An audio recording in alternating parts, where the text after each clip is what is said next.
Figure it out.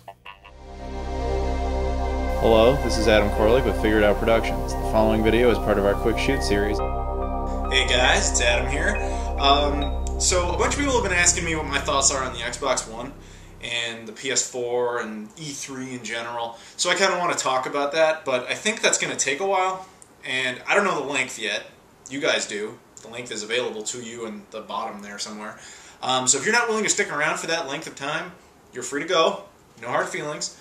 But if you want to know, the short version of the whole video, if I have to compress it, is I am getting a PS4, I am not getting an Xbox One. If that's all the information you wanted, there you go. You can be on your way. If you want to know why, you're free to stick around, but I recommend you go get a drink and you relax, and maybe even get your camera out, because I want to encourage video responses, just because I want to hear more people's thoughts on this.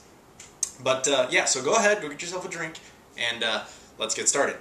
Now, the Xbox One will be the primary subject for this whole video. My quick thoughts on E3 as a whole is some cool games are coming out. I'm excited that Star Wars Battlefront's making a comeback.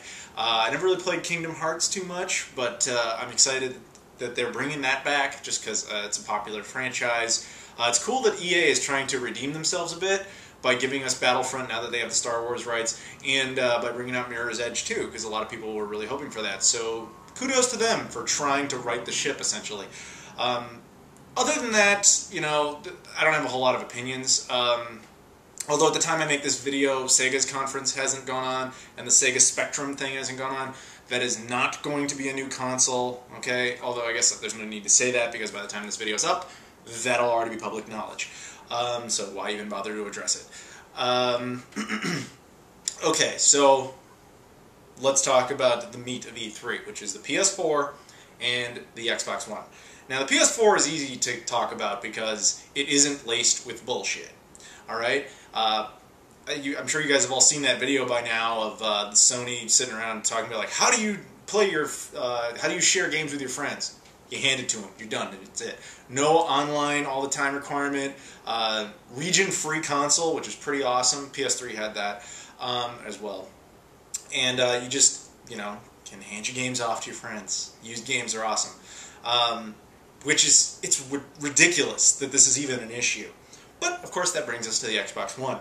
Now, by now, I'm sure all of you know the basic problems with the Xbox One. But if you're not familiar with them, I'm going to go over them.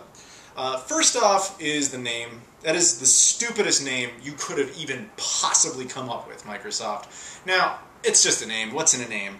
You know, it's not that big of a deal that the name is retarded, but it is annoying.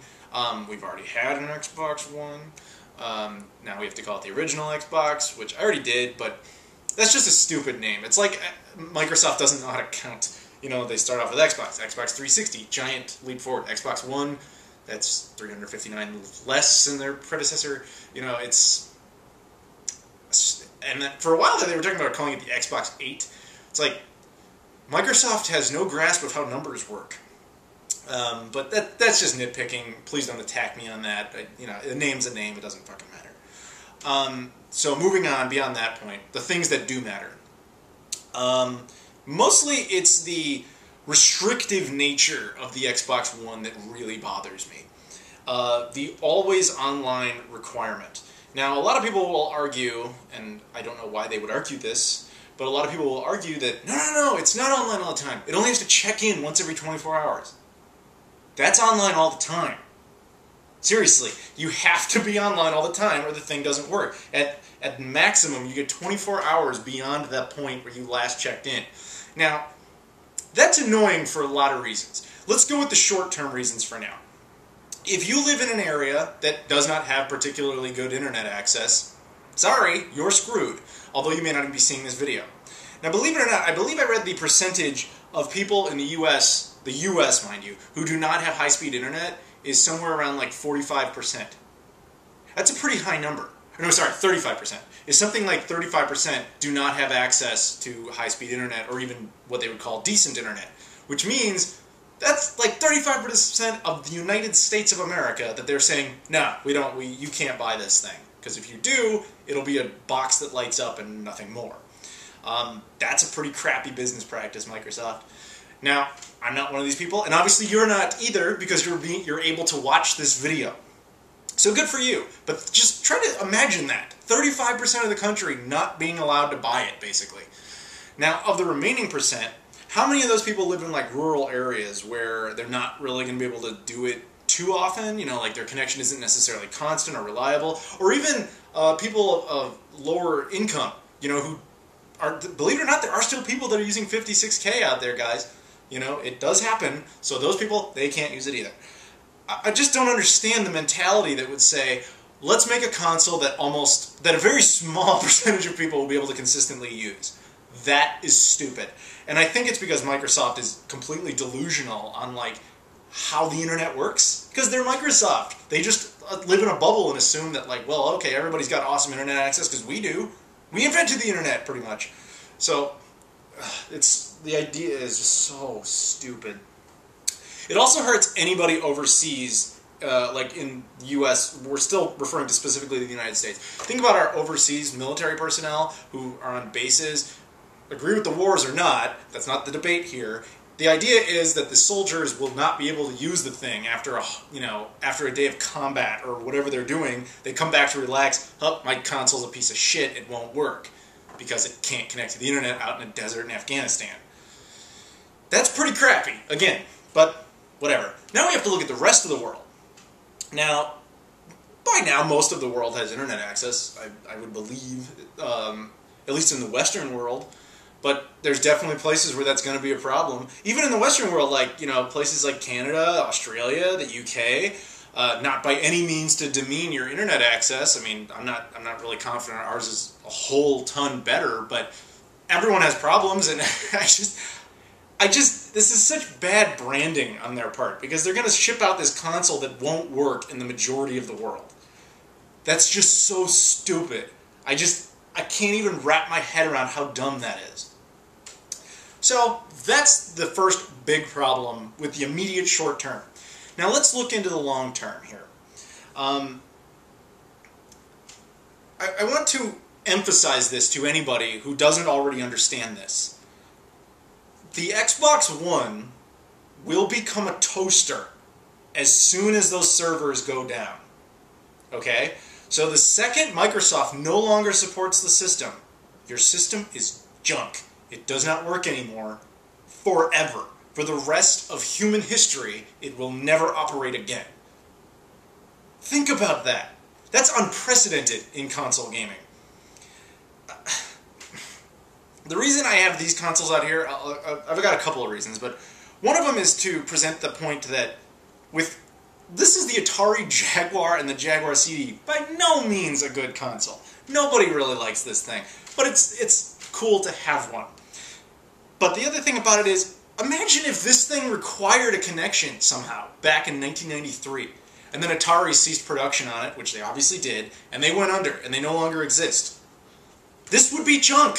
It would not work at all. Now, despite what people think about the Atari Jaguar and the Jaguar CD because of certain videos on the internet, this thing is actually nowhere near as bad and prone to problems as people say. Mine fully operates. It has no problems reading games, cartridge or CD. It's completely operational. Same with this Amiga CD32, and the same with this Wii Mini. Okay? These things will work as long as I'm able to take good care of them and maintain them. But the Xbox One, even if I take incredibly good care of one, will die the second those servers go down. That's just so amazing to me that they would do that on purpose. You know? And don't tell me it won't happen. Because we already know from Microsoft's previous history, at least let's start with the original Xbox, which I can no longer call the Xbox One, not that I ever really did. They shut those servers down. So all the online content that went with it no longer functions. In fact, there is actually one game that doesn't work on the original Xbox, period. And that's Phantasy Star Online. If you try to play that game, it will try to connect to a server, won't find it, and the game will not work. Imagine everything not working on this console. Every single game you buy. Look at all these games here. Okay? Imagine you buy this console for $499. Imagine you buy every one of these games, assuming you could somehow afford to do that. we'll talk about used games in a bit, but pretend I bought all these new. And that's a lot of money, okay? Now imagine with somebody, just clicks a button over at Microsoft 10 years from now, and every single thing you have there is junk immediately. You can't resell it. You can't even donate it. So you can't give that shit away to Goodwill, because it will not work for anyone on the planet. We have never seen a console that did this, that decided going into it that it will have an immediate death sentence on purpose. That is insanity. Now, to be fair to Microsoft, they can undo that. With a simple firmware update, they can make it not do that. That is not built into the hardware, that's built into the software. Which, by the way, Microsoft, that's only going to massively encourage pirates to fix that. And I call it fixing it because you fucked up by doing that. That is a stupid move on every level. Okay, now let's talk about this used games shit. The idea of blocking used games is so insanely stupid. I mean, for all the same reasons, down the line, they're not going to keep making new games. All you're going to have access to is used games. I buy a lot of used games because I like to collect and preserve video games. I don't just want to play them, I want to have them. And we'll talk a little bit about that later, but it's just blocking used games, man. I don't even understand the rationale. Okay, I do understand from their perspective why they think it makes sense. Because they think, okay, well, if you can't buy used games, you'll always just buy the new ones. But again, this goes back to Microsoft being in a bubble, because I don't think they understand that not everyone can afford to buy a $60 game just to try it out. Because no used games means you're eliminating the concept of renting, you're eliminating the concept of borrowing, you're eliminating the concept of trying. I mean, just imagine how many crappy games you have played in your lifetime. What if you had paid full price for every single one of them? I mean, who could afford to do that? That's a ridiculous policy. And I gotta give credit to Sony, huge credit to Sony for not doing that. Because imagine if these consoles all had that problem. They don't connect to the internet. Literally none of them are capable of it, which I kind of made fun of the Wii Mini for not being able to do. If none of them could play used games, that's it. They're just boxes that lights up because you can't connect them to servers, obviously. You can't make them register that game, and the console is never useful again. So there's two reasons that those two big reasons are why the Xbox One will be useless in 10 years, and that's best case scenario, 10 years. I can't believe they're really going to go forward with this. I mean, it blows my mind that we would actually see a console do this. It's in every way a horrible idea. Now, let's talk a bit about gamers, okay, specifically, and gaming philosophy. Now, when we talk about people who purchase video games, you can break it down into three groups, okay? You have 10% are a insignificant amount that are the people who are just like grandmothers who buy their, they buy little Billy a copy of SpongeBob SquarePants or something for the Wii, and they buy games that no one ever told them to buy, they just buy it. So they don't matter. Because you can never change them, they don't listen, and they don't know anything about it. That's fine. Then you have 70% or so that are the mass market, which is people who don't really pay a whole lot of attention to video games, but they buy them anyway. You guys all must know somebody like this. Somebody in your family or one of your friends who has like a 360 and they just buy Madden every year. They don't pay attention to video games. They don't really care about it. But every once in a while they get bored. They want to just play the newest version of Madden or Call of Duty, and that's the extent of it. Now that market I'm afraid of because I think that they're going to be the ones who are primarily fueling Microsoft's bullshit here. And the remaining 20% is us, is me, is you. Anyone who would be watching this video is in that 20% group. Now that 20% sounds small, like it can't do anything, but it actually has a lot of power because it's the only ones who ever really talk about games. And they're the only ones who can influence that other 70% and possibly that 10%. But we have to break that group down as well. Now that 20% consists of, like I said, gamers, all of us, and in that group, you basically have two subsects. You have console gamers, and you have PC gamers. Now, of course, you have people who kind of cross the line, which is fine. And I don't want to start an argument between like consoles, PCs, what's better. I'm not even remotely interested in that debate.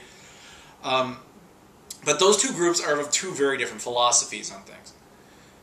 PC gamers typically are the kind of group I honestly think won't have too much of a problem with the Xbox One.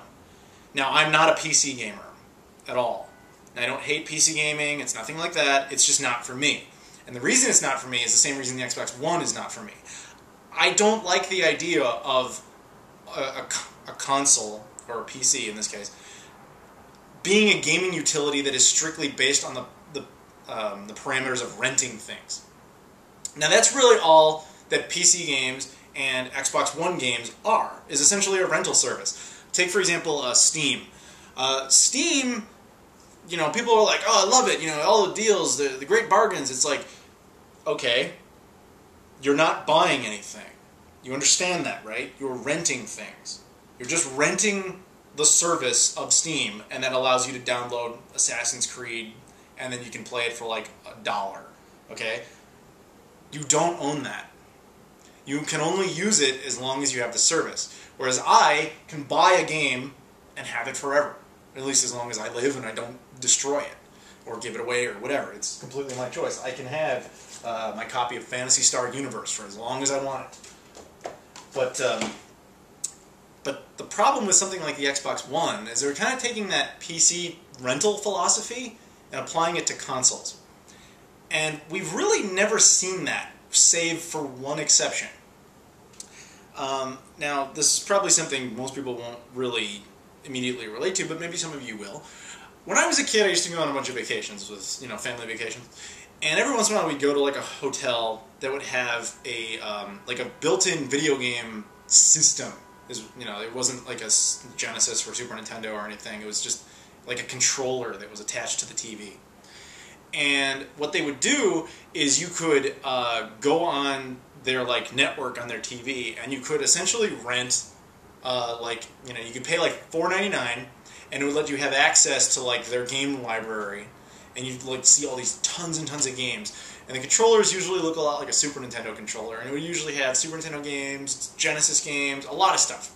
And you're like, oh my god, this is so awesome.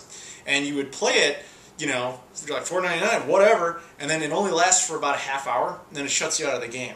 And that's when I started to realize things like that. You know, when I was a kid, I realized that seemed cool. Then I realized it was bullshit because it's just a rental service. That's not buying anything.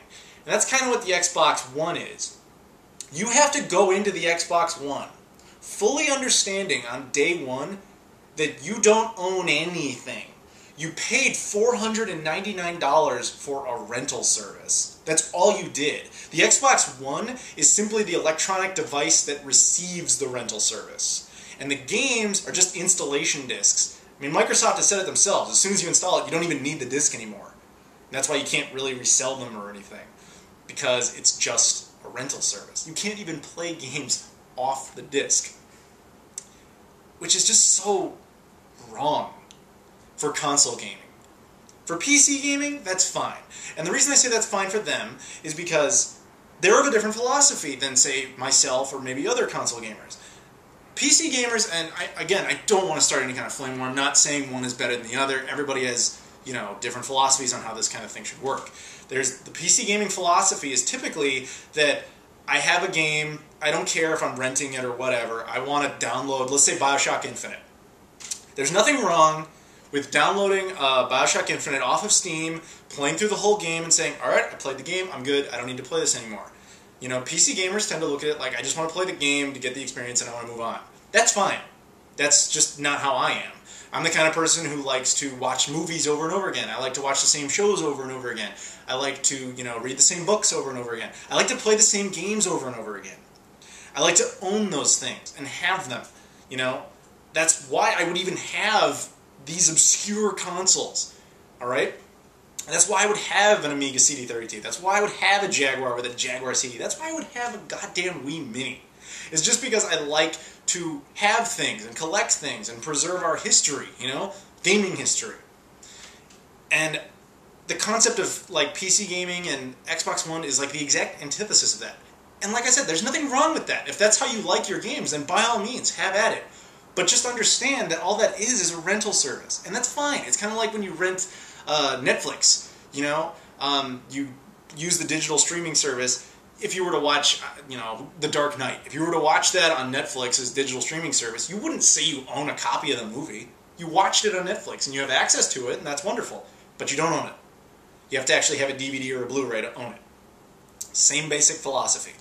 And I think one of the greatest tricks that Microsoft, maybe Sony, and you know, maybe over the guys at Steam, whatever, one of the best things they ever did for themselves was to manage to rebrand the concept of purchasing and rental. See, everybody who grew up in the 90s and before, we understand the concept of renting, because we had Blockbuster.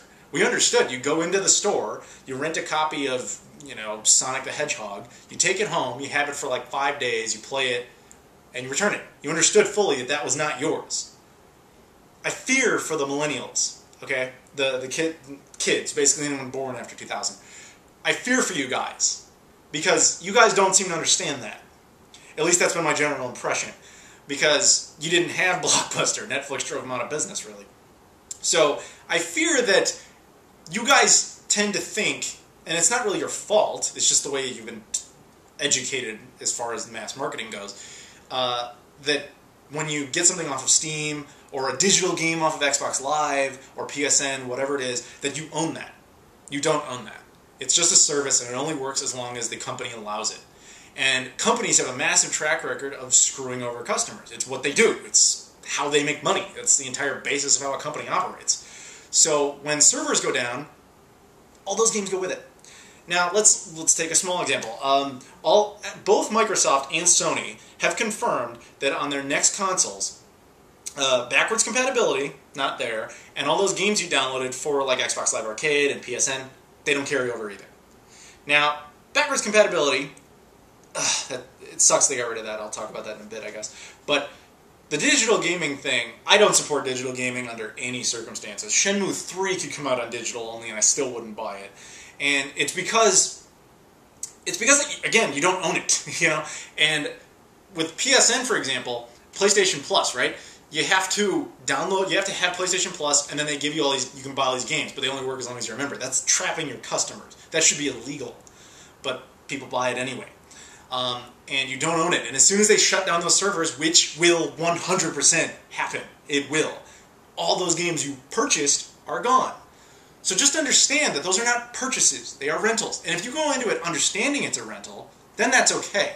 I just wish they wouldn't lie to you, you know?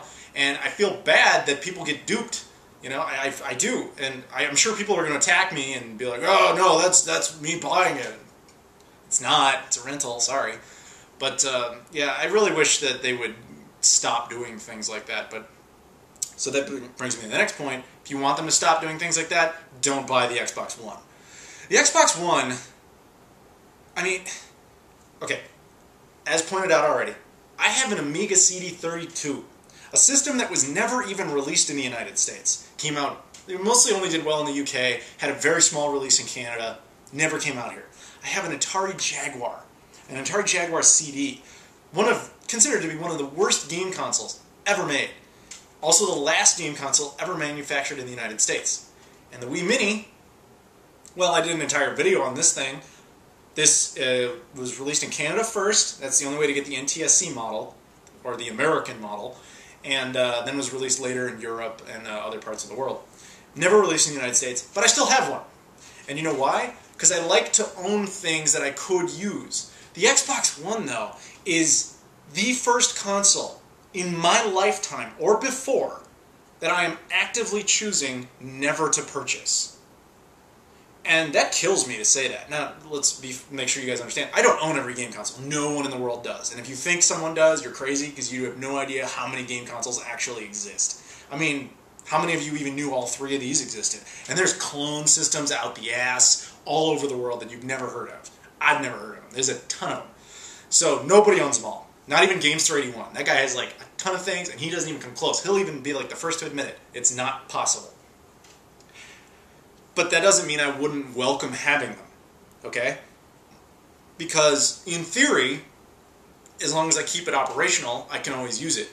The Xbox One is the first game console ever that no matter how good of care you take, how well you take care of it, it has a built-in death sentence intentionally.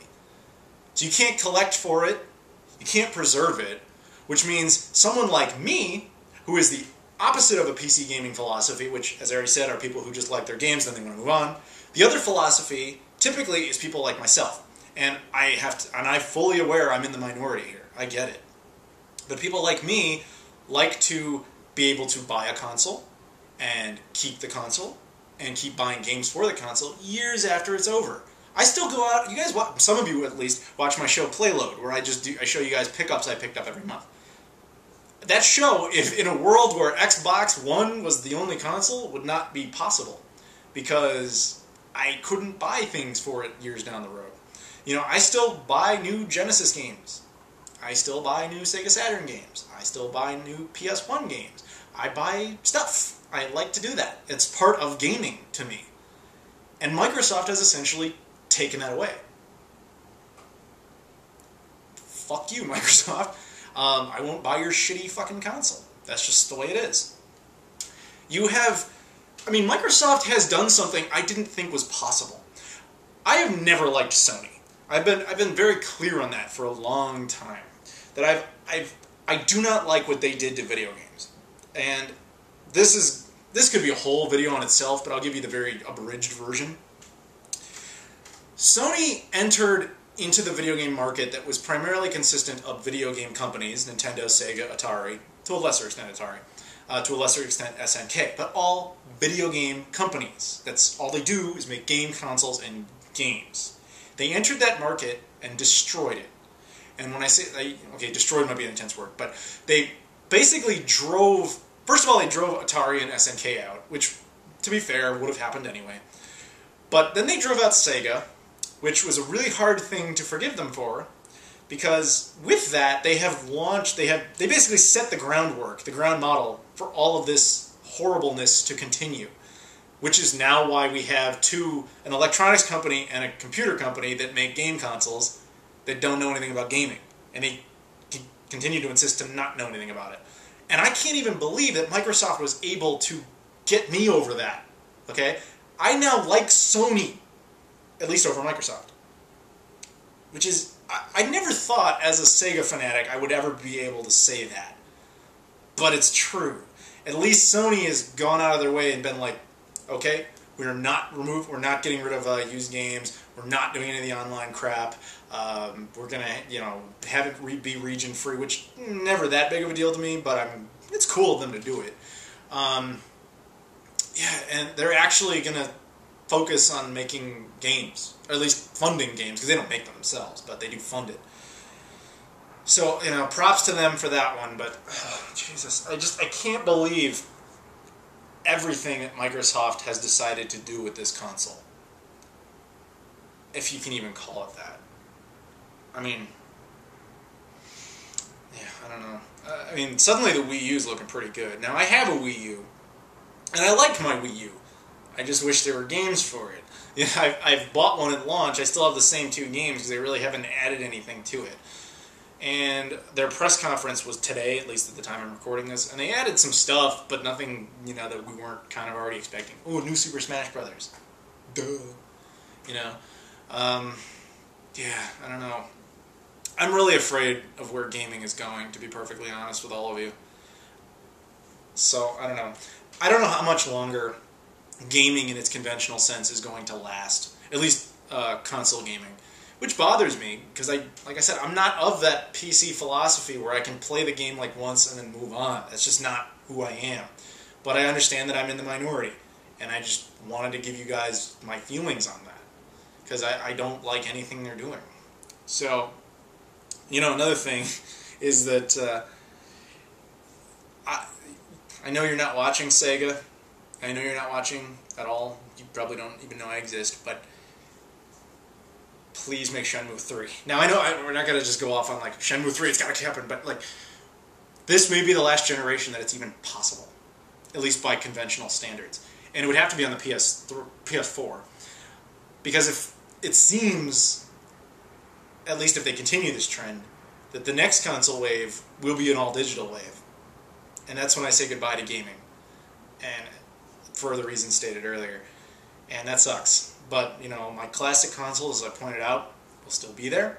I'll still be able to go back and get games for them. And there's a ton of games I have never played, never experienced, that I will still be able to. And I genuinely feel bad for anyone who thinks that all games are nothing more than digital content and shouldn't be treated any differently than, say, music or a movie. You know, there's more to it than just the game. There's the art. There's something just great about having them, you know, preserving them, preserving our history, our gaming history. You know, I mean, that's one of the biggest problems with the Xbox One, is that any game that's exclusive to it will be lost to history when those servers go down. I mean, that sucks, you know, because Microsoft has been very clear, backwards compatibility is not a priority to them. You know, the Xbox 360 only played some original Xbox games, and it did through emulation and didn't do it very well. And the Xbox One doesn't do either of them. And that doesn't really surprise me, because everything about that console is terrible. So don't be at all surprised if the system after that most certainly not only is all digital, but has absolutely no way to play all those previous generation games. And with the Xbox and the Xbox 360, that won't be too big of a deal, because with just only a handful of original Xbox games, like Phantasy Star Online, are lost to history. At least the Xbox version is. The 360, I'm sure, will have issues. Like, you know, when the servers go down, there's going to be definitely games that are incomplete, and all that DLC stuff will be gone. But for the most part, the games will survive.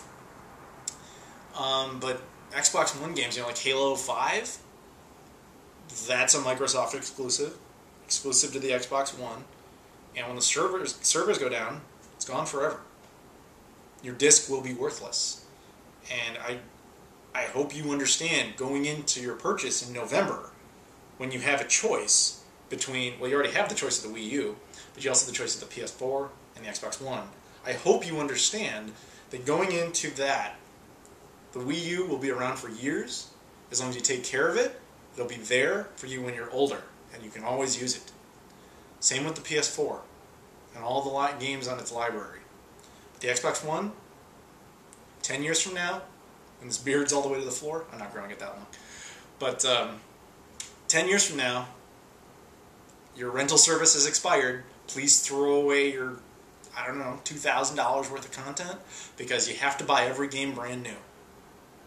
And you have to buy the system at $500. That's insane. I mean, $60 per game. Just do the math. Think about it, seriously. What if you bought 10 games? That's $600 plus a system. And that's if you bought just that for the entire 10 years. And then all of it, gone just immediately as soon as the servers are down. And I know I already talked about that, but just if you want no better argument than that, just think about how it's going to affect your wallet and how bad of an investment that actually is. And the only power you have over this is to do essentially what I'm going to do, which I'm essentially boycotting the system. And you can't boycott anything with Facebook posts or anything like that. They don't care. The only boycott vote you have is through your wallet. Do not buy the Xbox One at launch. Wait until they fix this. Because if enough people don't buy it, they will. Because all you're doing if you're going out there and buying it is you're ruining it for everyone else. Because you're essentially saying to Microsoft, you know what? I'm cool with all of these restrictions. I'm cool with being forced to be online all the time. I'm cool with the stupid-ass Kinect watching me all the time. And being some kind of required user integration. Fuck the Kinect, man. I hate that stupid thing. It never works. Ever. Have you ever met anyone who was like, yeah, the Kinect, it does exactly what it's supposed to do? It never works. Even in their stupid demonstrations, it doesn't work properly. No-use games, and your games are junk.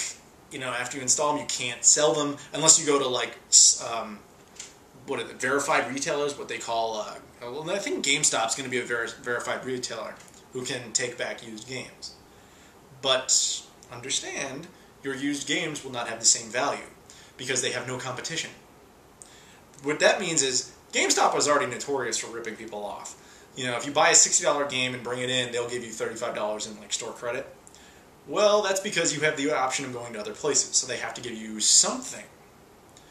But with the Xbox One, if they're the only certified retailer and their only other competition is like Best Buy and Amazon, they can all basically choose the same price. So they'll be like, well, you know, you're putting it in, we got to reactivate it, that's a fee we got to pay to the company, so really it's only worth $25. But, you know what, also, fuck you, we are the only ones who can buy it. You got no other option, bitch. 15 in one day. And that's a best case scenario. You'll get like $15 for your used game. And you won't be able to buy them, really. And if you can, your used game costs, if you go into GameStop, you're like, alright, well, I'm going to buy a used Xbox One game because they're verified here. I can buy it. It's going to be like $55. You know, it's going to be like $5 off because what else are you going to do? The alternative is you buy it new. Either way, you're fucked. You know, everything about it is so bad. It's like we live in some kind of nightmare world where, you know, everything went crazy and gaming just decided to flush itself down the toilet. I can't believe that they have gone and done this. It's... yeah, I don't know. I think Microsoft, if we don't fund this piece of shit, Microsoft may have essentially made this generation's Atari 5200. And it's baffling to me that they were able to make a console this bad. Because the Xbox, with the exception of the Dreamcast, was my favorite console in its generation. The Xbox 360, favorite in that generation.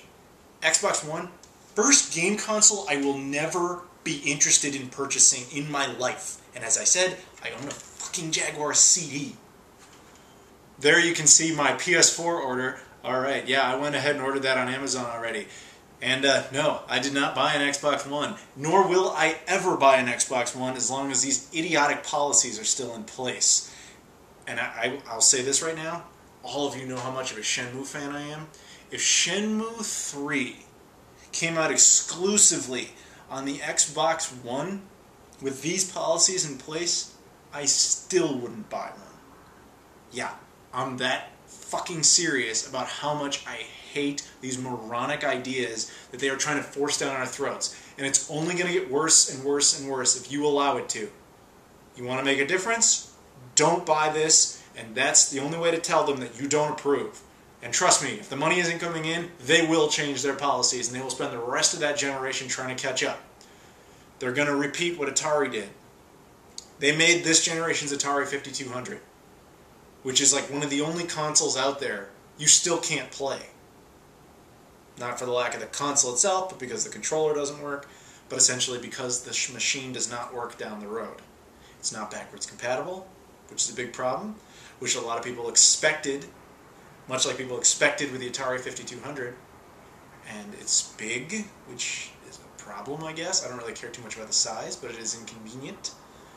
And it is just going to be incredibly annoying to try and use, much like the Atari 5200. So congratulations, Microsoft. You now have people comparing your shitty bullshit console to the Atari 5200. A system I don't even own, by the way. I would welcome it. I would welcome the Atari 5200 into my home. Because I could theoretically get it operational. Xbox One? No. Go fuck yourself, Microsoft. I am not buying your stupid fucking console. And everyone else, I don't know how long this went on, but thank you for watching. And chances are, with policies like that stupid thing about how you can use your Xbox games over at your friend's house as long as you log in. You only get 1 hour of gameplay. It's entirely possible, I'm not exactly sure of the time, but it's entirely possible that this video is longer than the amount of game time you would actually have at a friend's house with your games. Keep that in mind. Thanks for watching, everybody. See you later.